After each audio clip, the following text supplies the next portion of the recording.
আসসালামু আলাইকুম। আমরা প্রথমে আমাদের সি প্যানেলে চলে যাব।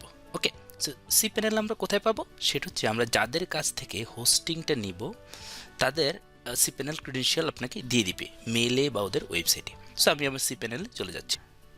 সি প্যানেলের ড্যাশবোর্ড এক একটা হোস্টিং প্রোভাইডারের এক এক রকম থাকে। ওকে, সো আমার ক্ষেত্রে এরকম। আমরা নিচে চলে আসব সফটওয়্যার সেকশানে,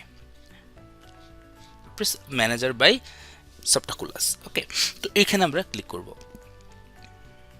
এখানে ক্লিক করার পর জাস্ট ইনস্টল। এখানে আসার পর দেখেন এখানে আমাদের দেখাবে HTTPS অর HTTP আমি কি সিলেক্ট করতে চাই। যদি আপনার SSL সার্টিফিকেট থাকে তাহলে হচ্ছে আপনি HTTPS দিতে পারেন, এটা সিকিউর।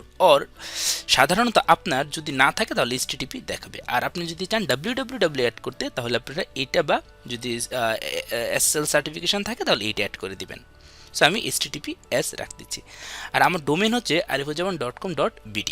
ওকে, সো এই যে WP এটাকে আপনি রিমুভ করে দিবেন। এই রিমুভ করার কারণ হচ্ছে আপনি যদি এই ডিরেক্টরিটা রাখেন অথবা যেই নামে এখানে কিছু রাখবেন সেই ডিরেক্টরিটাকে তৈরি হবে, তার ভিতরে ওয়ার্ডপ্রেসটা ইনস্টল হবে। মানে সি প্যানেলের আপনার এই index.html এর পাশে এখানে একটা ডিরেক্টরি তৈরি হবে সেম নামে। এখানে যদি WP থাকতো তাহলে WP নামে এখানে একটা ডিরেক্টরি তৈরি হইতো, তার ভিতরে ওয়ার্ডপ্রেসটা ইনস্টল হইতো। তাহলে আপনার ডোমেনটা কেমন হয়ে যেত? ডোমেন নেমটা হয়ে যেত, ধরেন আমার ক্ষেত্রে arifujaman.com.bd/wp। তাহলে আমার ডোমেইনে অ্যাক্সেস করতে পারতো সবাই। ওকে, তো আমরা ডিরেক্টরি চাচ্ছি না, আমি চাচ্ছি ডিরেক্ট এই নামে কেউ যদি আসে তাহলে সে যাতে আমার ওয়েবসাইট দেখতে পারে। সো আমি ডিরেক্টরিটাকে রাখবো না। আর এখানে অটোমেটিক্যালি ওয়ার্ডপ্রেসের আপডেটেড ভার্সন 6.1 কিন্তু সিলেক্ট হয়ে যাবে। ওকে, আমরা ড্রপডাউনে দেখতে পারবো একদম আপডেটেডটাই সিলেক্ট হয়ে আছে। That's it. তারপর হচ্ছে আমি এখানে আমার সাইটের নাম কি দিব? আমি চাই আমার সাইটের নাম আমার নিজের নামেই থাকবে।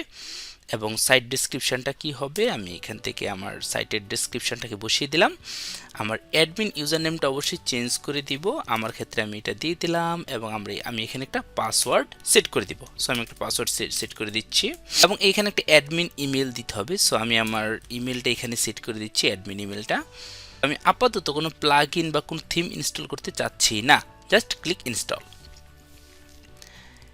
ইনস্টলে ক্লিক করার দেখেন সাথে সাথে হয়তো ইন্টারনেট স্পিডের উপর ডিপেন্ড করে আমাদের ওয়ার্ডপ্রেস ইনস্টলেশন কমপ্লিট হয়ে গেল।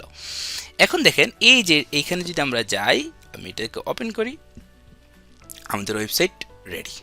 ওকে, এবং আমরা যদি অ্যাডমিন প্যানেলে যেতে চাই, ওয়ার্ডপ্রেস অ্যাডমিন প্যানেল, এখানে ওয়ার্ডপ্রেসের ড্যাশবোর্ডটা পেয়ে যাব। ওকে, সো নাও আমাদের ওয়েবসাইট রেডি। এবং আমরা যদি এখানে যাই আরেকটা সি প্যানেল এসে আমরা যদি ফাইলটাকে একটু রিলোড দেই, দেখতে পাবো এই যে index.html এর পাশেই আমাদের ওয়ার্ডপ্রেসটি ইনস্টল হয়েছে, কোনো নতুন ডিরেক্টরি তৈরি হয়নি। সো এভাবেই খুব সহজে আমরা ওয়ার্ডপ্রেসটাকে আমাদের সি প্যানেলে ইনস্টল করতে পারি। থ্যাংক ইউ সবাইকে।